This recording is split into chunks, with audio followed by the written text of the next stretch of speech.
My name is Anna, and my story began with the fact that my mother married my father, although at that time he was not only my father, but also Elena's father, since they divorced when Elena was only 2 years old. And before we continue, write in the comments from which city you are watching this video. Enjoy watching.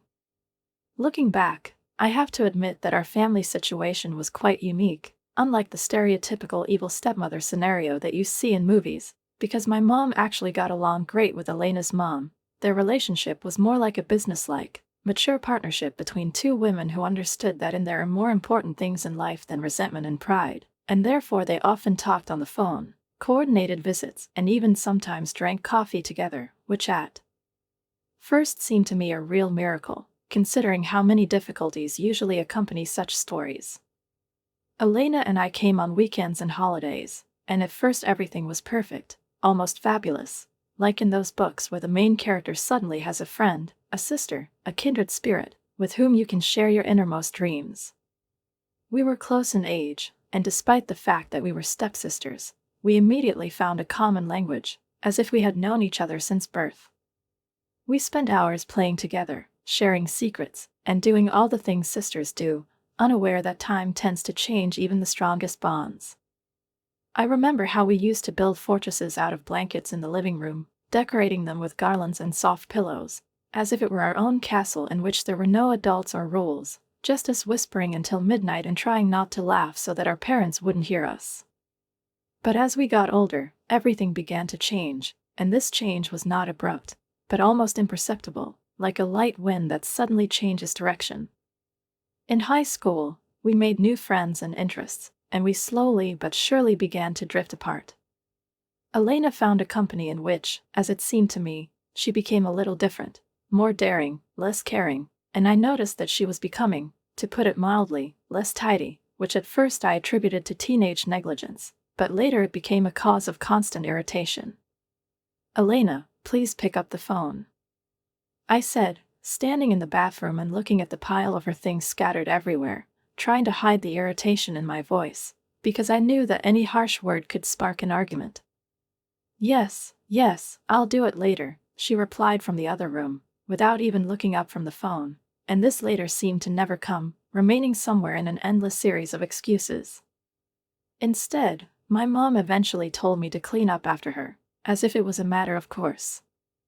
"Anna, dear, just take care of it," she said in a voice that conveyed fatigue, but also unconditional maternal diplomacy, adding, "She's our guest, after all." I clenched my teeth and did it because I knew that if not me, then no one, but every time it happened, a tiny seed of resentment took root, slowly growing inside, even though I kept my mouth shut. What else could I do? Even then, I was the one who understood the importance of maintaining peace in our mixed family, because quarrels would not solve anything, but would only complicate an already fragile balance. After graduating from high school, I immersed myself in student life. I worked hard, studied even harder, and began saving every penny I could earn from part-time jobs. My grandparents, my mom's parents, always supported me, saying how proud they were of my independence and how I was moving towards my goal without being distracted by nonsense. After graduating from university, I found a good job with benefits and a standardized schedule, and the salary was decent enough for me to start thinking about my own home. At first, I rented, saving a portion of my salary every month, watching my savings grow slowly but surely, and my parents also supported me in their own way. They stopped by my rented apartment with homemade food and random household supplies that they thought I might need. But it was my grandparents who really helped me make the dream of owning my own home a reality. Between my savings, their generous contribution, and my parents' help with renovation and furniture costs, I finally bought my own place. That first night in my new apartment, I stood in the middle of the living room, inhaling the smell of fresh paint and feeling like I finally made it. Everything was exactly where I wanted it to be, including an antique dining set that my great-grandmother had left me, and an expensive bottle of wine that I was saving for a special occasion. 6 months after I moved in, my mom called me on the phone. "Honey, I need to ask you a favor," she said in that soft, careful tone she uses when she wants something big. "What is it about?" I asked, already tensing up in advance. "It's about Elena." What's wrong with her? She found a job in this city, Mom said, trying to make her voice sound as casual as possible, but I could already feel the tension in it that appeared every time the conversation touched on Elena. Not so great, of course, but still a step forward. Mom fell silent, and in that pause, heavy as the calm before a storm, I could almost predict her next words, because I knew that there was a request hidden behind this brief news, and most likely not one that was easy to fulfill. She needs to stay somewhere until she gets settled, she finally said, trying to make her speech light, which, however, only emphasized the unnaturalness of what was happening, just for a couple of months. I gripped the phone tighter, my fingers automatically gripping the edge of the table, feeling internal resistance slowly building up in my body, mixed with the painful realization that I didn't seem to have a choice. Mom, I said softly, already knowing where everything was going, she can't afford the rent yet, and you have a spare room. That would be great, Mom added, adopting that tone of expectation and easy manipulation. It would mean so much to all of us. You know how hard it is to start. I closed my eyes, remembering all the times when Elena left our house, leaving behind a real trail of destruction, as if a tornado had swept through it, overturned furniture, scattered things, dirty dishes, and, of course, the eternal atmosphere of chaos that she brought with her. But maybe she's grown up, maybe she's changed, because it's been so long, and after all, it's only been 2 months. Okay, I heard myself pronouncing the word, as if in someone else's voice, but only for 2 months. Oh, honey, thank you, you're such a good sister. Mom exclaimed, and there was so much relief in that voice that I couldn't help but feel a pang of guilt, as if refusing would mean betraying the whole family. The next day, Elena flew into my apartment with 4 huge suitcases, radiating that indefatigable, uncontrollable energy that was her calling card. She immediately began unpacking things, which, as it turned out, I meant her way of organizing. Clothes, shoes, bags, everything turned out to be scattered everywhere, as if the wind had scattered them on the floor. My immaculate living room, which had turned into a kind of natural disaster by the evening, devoid of any logic and order, seemed no longer mine. I came home from work hoping for a moment of peace, but instead I found dirty dishes stacked in the sink and half-eaten takeout containers scattered on the kitchen table, like traces of someone's fuss and complete indifference. Elena was sprawled out on my couch, staring at the TV with an expression on her face like it was the only thing that needed her attention. Hey, can you wash the dishes? I asked, trying to keep my voice as calm as possible. I'll take care of it, she replied without looking up from the screen. She never did. Days passed, and the situation only worsened. One morning, I opened my closet and found that several of my favorite outfits were gone. Later, I found them in her room, crumpled on the floor, as if they were worthless. What the hell, Elena? I asked, restraining myself from screaming. Why are you taking my clothes without asking? She rolled her eyes with the same expression that has always annoyed me since childhood. Come on, we're the same size, don't be so tense, we're sisters, remember? Sisters or not, ask permission, I muttered, but she was already walking away, clearly not going to listen. The last straw was the food situation. I've always loved cooking, especially in advance to get food for work, but now I'd come home and find that everything I'd cooked the night before had disappeared, as if it had dissolved. Nothing was prepared in return. Elena, you can't keep eating all the food and not adding anything, I said one evening, standing in front of an empty refrigerator. She looked up from the phone, annoyance in her voice. I'm a guest here, Anna. You're the boss. You have to take care of your guests.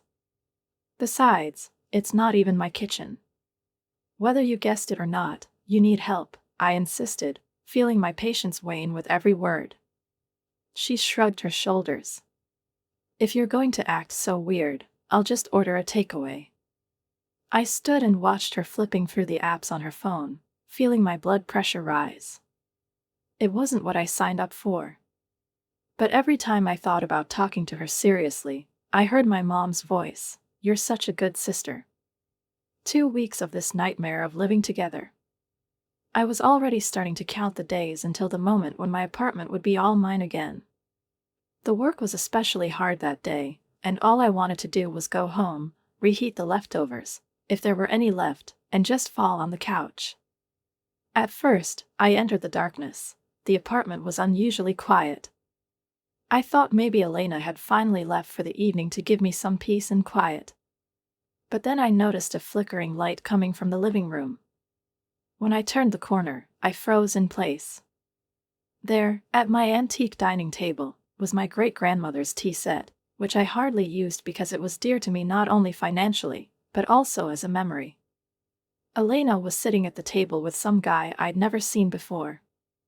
Candles were burning everywhere, creating what was supposed to be a romantic atmosphere for Elena and her companion, but for me the whole scene looked like a mockery of the house that I had worked so hard to equip and tried to fill with peace and order.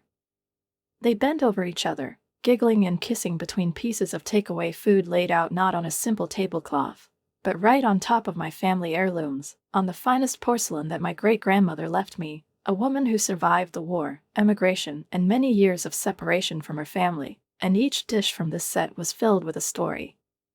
His memory and careful attitude to things, and now he served as a backdrop for heated noodles and plastic forks. But most of all, my blood boiled from what I saw on the table, a bottle of wine, my bottle, expensive, aged, which I saved for a special occasion, given to me for graduation, with a gold seal and label, which I looked at so many times lovingly, dreaming one day to open it in the company of someone really important. Now it was half empty, standing between these two strangers, like an ordinary cheap swill from the supermarket. I flicked the switch, and as the light flooded the room, my voice sounded louder than I expected. "What the hell is this?" Elena jumped, and then, when she saw me, she rolled her eyes with such theatricality, as if I had disrupted their perfect evening. "Oh, my God, Anna, you scared us," she said with feigned relief, as if I had broken into her house. "Who's that?" I demanded, pointing at the guy, who was now looking at me with annoyance, as if he had the right to be outraged. "And why are you using my great-grandmother's porcelain? And this wine is expensive, it was for a special occasion." "This is Roberto," Elena replied with such indifference, as if she were talking about some kind of courier, "and this is a special case. This is our third date." "I don't care if it's your wedding dinner," I said, feeling my emotions rise. "You don't have the right to bring strangers into my house without asking, and you definitely don't have the right to use my things without permission." Roberto cleared his throat like he was about to give a lecture. "Hey, we're trying to have a romantic evening here. Could you give us some privacy? Maybe we can go out for coffee or stay at a friend's place." I couldn't believe my ears. "I'm sorry, yes," Elena intervened, putting her arm around his shoulders. "We would appreciate some time alone. It's not cool to break into someone's date like that." "Breaking into someone's date?" I repeated with an icy intonation. "This is my apartment." "Come on, sis, don't be like that," she muttered, obviously choosing the right word. "By bus." "Jill? We just want to spend some time together. Have a good time. High quality." I pointed at Roberto. "And you need to leave. Right now." He grinned at me. "Or what? Or I'll call the police and expel you for trespassing." "You wouldn't dare." Elena gasped. I pulled out my phone and started dialing a number. "Try me." Roberto froze. His grin faded, and he stood up, grabbing his jacket. "Whatever it is, it's ridiculous. I'm getting out of here." "Roberto, wait." Elena shouted at him as he headed for the door, and then turned to me, eyes full of rage and disappointment. "Thank you very much, Anna. Thanks for messing up." She grabbed her purse and ran out after him, slamming the door so hard that my photos rattled on the walls. I was left standing among candles, leftovers, and the smell of someone else's perfume, feeling something grow in me with every second, a mixture of powerlessness, anger, and pain. My phone rang early the next morning. Mom's name appeared on the screen, and I already knew this wasn't going to be a pleasant conversation. How could you? She started, without even letting me say hello. Your own sister. Mom, let me explain. Explain? She interrupted. Explain how you humiliated this poor girl before her date. How did you threaten to call the police on her? I clutched the bridge of my nose, feeling a nagging pain pounding in my temples. Did she tell you that she used great-grandmother's porcelain or that she opened my expensive wine without asking? Oh, crazy honey, when did you become so selfish, so arrogant? Your sister is trying to build a life here, and you're treating her like a criminal. She brought a complete stranger to your house, yes, but without her. She is an unhappy girl who needs the support of her family right now. But obviously you're too wrapped up in your own little world to see it. Before I could defend myself, say a word, Mom hung up the phone. I stared at the screen, feeling an avalanche of unspoken words and feelings of betrayal mixed with loneliness growing in my chest. But I didn't have time to process it, because just an hour later, my phone rang again. This time it was Elena's mom. Anna, her voice sounded sharp and straightforward. We need to talk about your behavior. My behavior? I couldn't help but laugh, even though my laugh was more like a nervous outburst, short, dry, almost bitter. What about Elena's behavior? You know, she continued, not even trying to hide her disapproval, you've changed a lot since you bought that apartment. She became arrogant and selfish. It's not fair, I replied, feeling tension rapidly creep up my spine like needles. Unfair? I'll tell you what's really unfair. Have you forgotten how you and Mom lived in our house for 2 weeks when you first moved here? Both Elena and I treated you with respect. We didn't kick you out, we didn't threaten to call the police, we didn't make a scene, we didn't invade your personal space. It was completely different. No, it wasn't. I almost didn't recognize my own voice. It was so firm.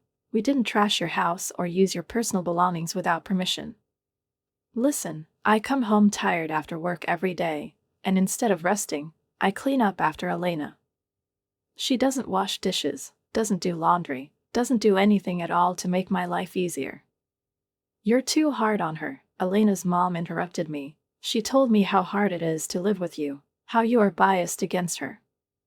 These are small things. Anna, you need to stop being so stressed about every little thing. Little things? I barely stifled a scream. It's about basic respect. She doesn't appreciate anything I do. He doesn't respect my house. Or me. She's your sister. Well, if she doesn't like living with me, I said sharply, clenching my fists, she can leave my apartment right now. There was a heavy silence on the other end of the line. I could almost hear her taking deep breaths. I'll talk to your father and mother about it, she said coldly, and the line ended. I sat in complete silence, staring at the dark screen of my phone, feeling my hands tremble with frustration, anger, and a deep, barely conscious sense of resentment.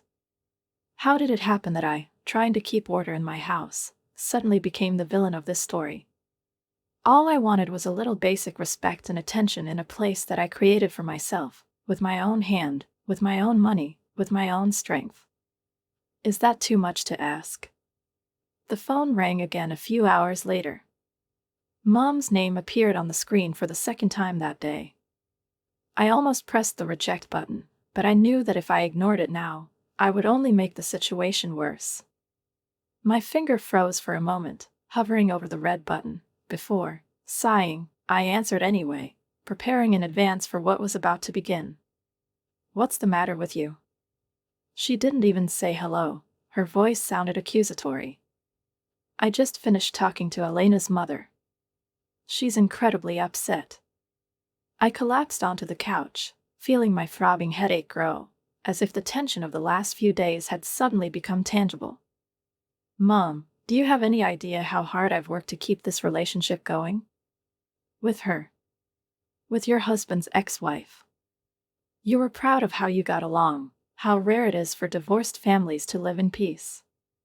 And now you're ruining everything, she said, not letting me finish. Am I ruining everything? I straightened up, feeling my voice getting louder. Mom, you promised that Elena would not interfere in my life. You said that I would hardly see her because she would be busy. She would have work, interviews, plans. Well, guess how long it's been? It's been 2 weeks now, and she hasn't gone to any interviews. Not a single one. Not walking? No, he doesn't. She's been sitting on my couch all day, watching TV shows and ordering takeaways.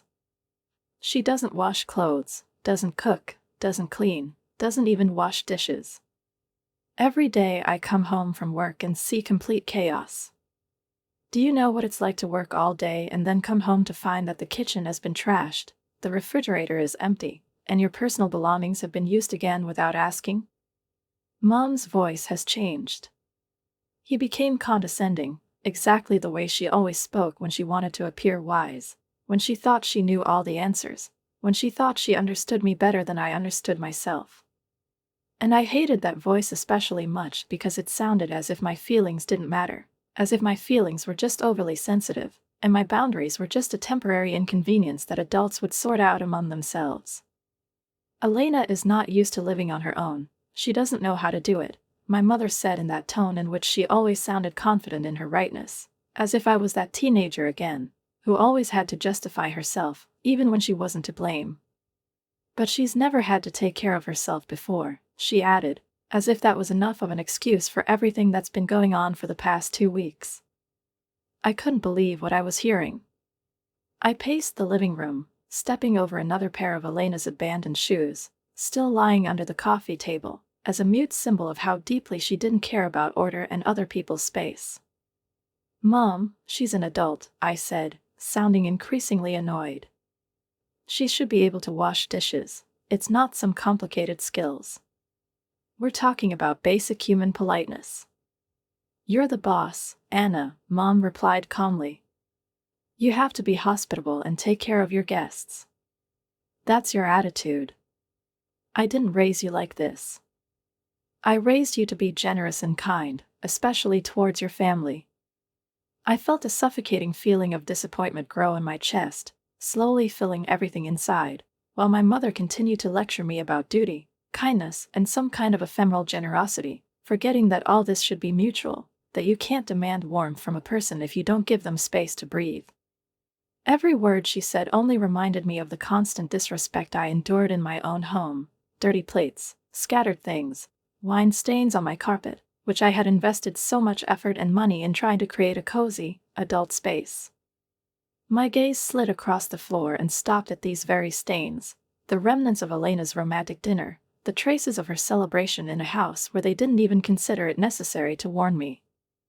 And something inside me, like a long-stretched nerve, suddenly twitched and snapped. You know what, Mom? I interrupted her in the middle of another sentence. My voice became firmer, and with each word I felt the strength that had been suppressed for a long time rising in me. I was tired. I'm tired of trying to explain it to you. I'm tired of being responsible, understanding, the one who has to adapt to everyone and everything. Completely tired. I took a deep breath, feeling the tension in my body turn into words, into emotion, into a voice that could no longer be stopped. I'm tired of Elena acting like a pig in my house. The moment those words left my lips, I heard a barely perceptible sigh from behind. My stomach clenched as I slowly turned around, already knowing what I would see. Elena was standing in the doorway, her face pale and her eyes wide, and I could tell by the look in those eyes that she had heard everything. She must have come back to pick up something she forgot, by accident, and got caught at the most inopportune moment. Her gaze wasn't accusing, not angry, rather, it was empty, like that of a person who had heard something he shouldn't have, but most of all, something he had always been secretly afraid to hear. Elena. I began, but she was already turning away. Anna, what's going on? Mom's voice was still on the phone, but I barely heard it. I froze in place, watching Elena go to her room, as I could hear her opening drawers, rearranging things. All this lasted for several minutes, but for me it was like hours. And so she came out with the same suitcases she had brought just 2 weeks ago. She didn't look at me, didn't say a word. The only sound was the thud of the suitcase's wheels on my wooden floor and the click of the front door, which closed behind her. I was left standing in silence, cold and sudden, like the emptiness after a storm. The phone was still in my hand, and my mother's voice was distant, almost indistinguishable. I hung up without saying goodbye. The following days were completely quiet. No calls from Mom, no angry messages from Elena's mom, no attempts to explain or accuse, nothing. This silence, desired at first, became heavier every day, as if the air in the apartment had become denser, as if the walls were higher. And that silence was worse than arguing. I knew that Elena had probably told her mother about what had happened. And I knew that her mother must have called mine. But no one talked to me. Nobody. I continued to walk around my now spotlessly clean apartment. Everything is as I dreamed. No noise, no messy clothes, no traces of someone else's life. It took a week before someone knocked on my door. When I opened it, both my parents were standing in front of me. My mother's face was frozen, the same one I remembered from childhood, a face that had unconditional severity and reproach. Dad looked tired, as if it wasn't happening to us, but somewhere beyond his control. But he came, which means he's serious. They came in uninvited, and Mom didn't waste any time. "Do you have any idea what you've done?" She began as soon as she crossed the threshold, pacing my living room. "Calling your sister a pig, making her feel so unwanted that she had to leave in the middle of the night?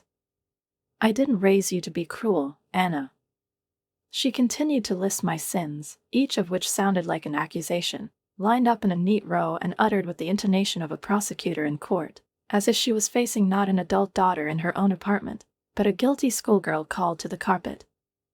I noticed how Dad hadn't said a word all this time, just stood against the wall with his hands in his pockets, looking around my living room with a kind of absent look, in which every object seemed to be trying to hide from the intensity of emotions. Mom noticed it too. Her gaze darted to him with annoyance, and she suddenly turned to him with cold detachment. "Why are you just standing there and not saying anything? Say something to your daughter. Tell her how disappointed you are."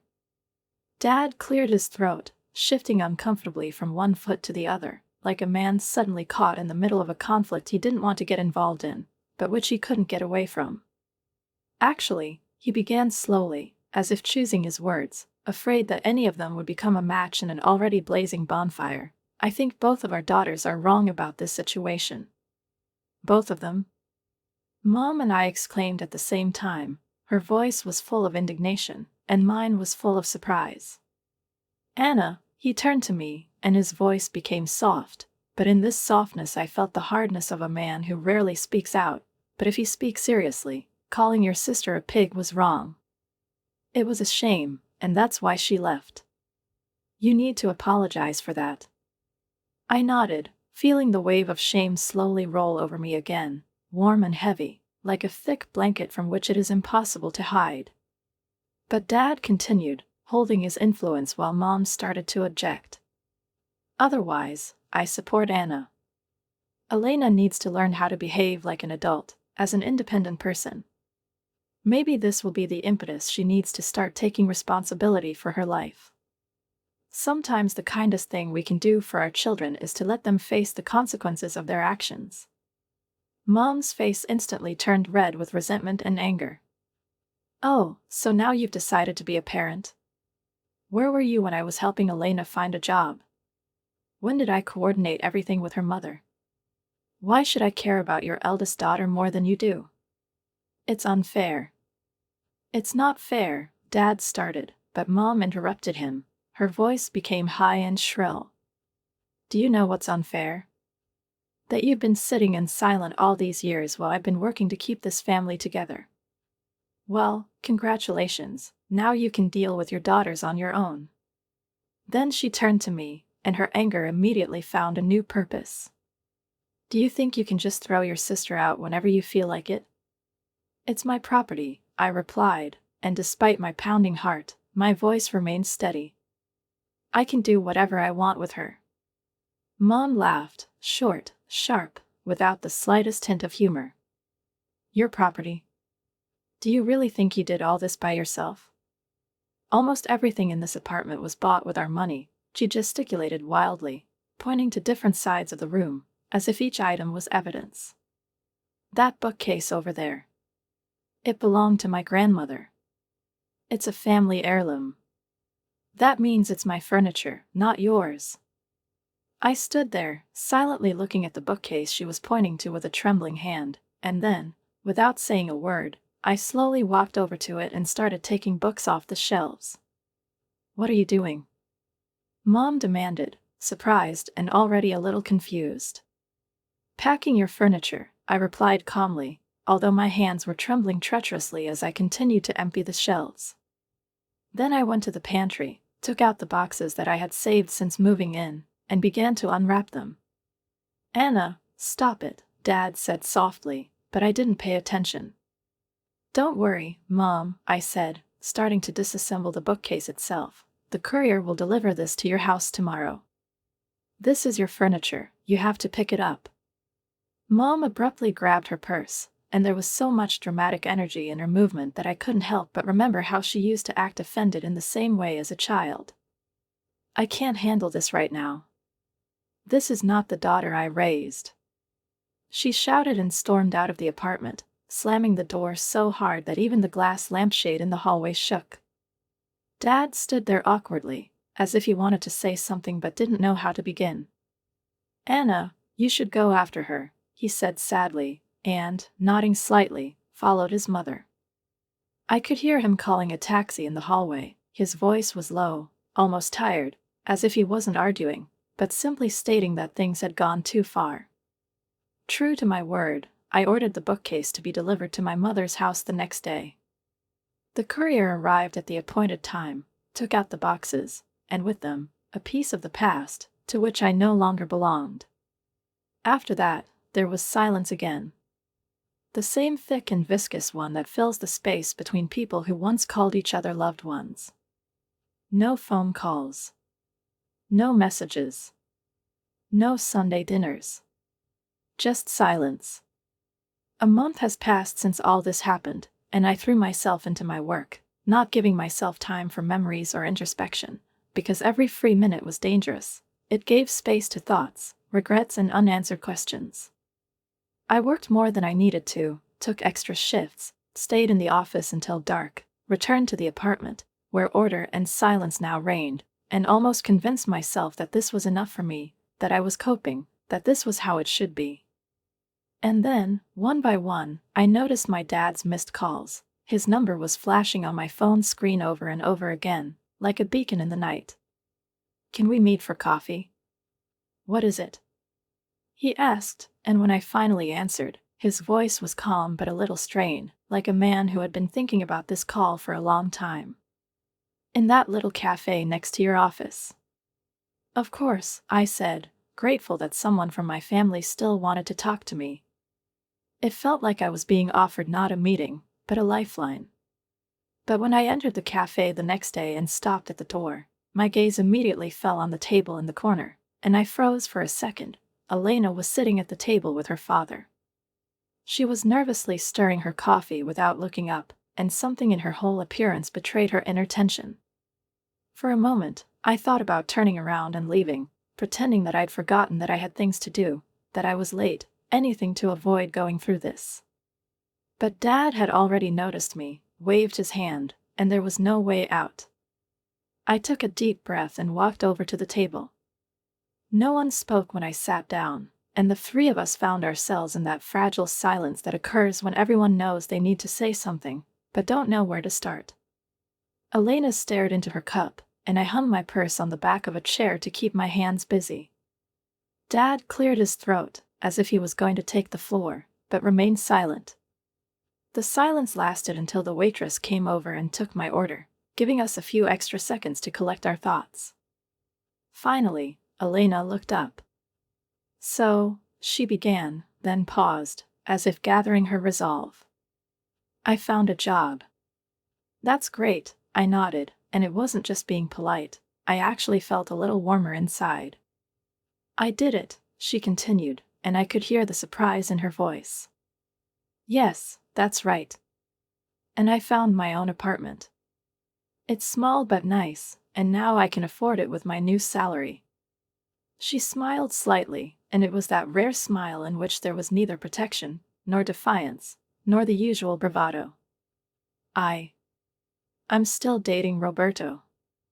By the way, he still calls you that fighting girl.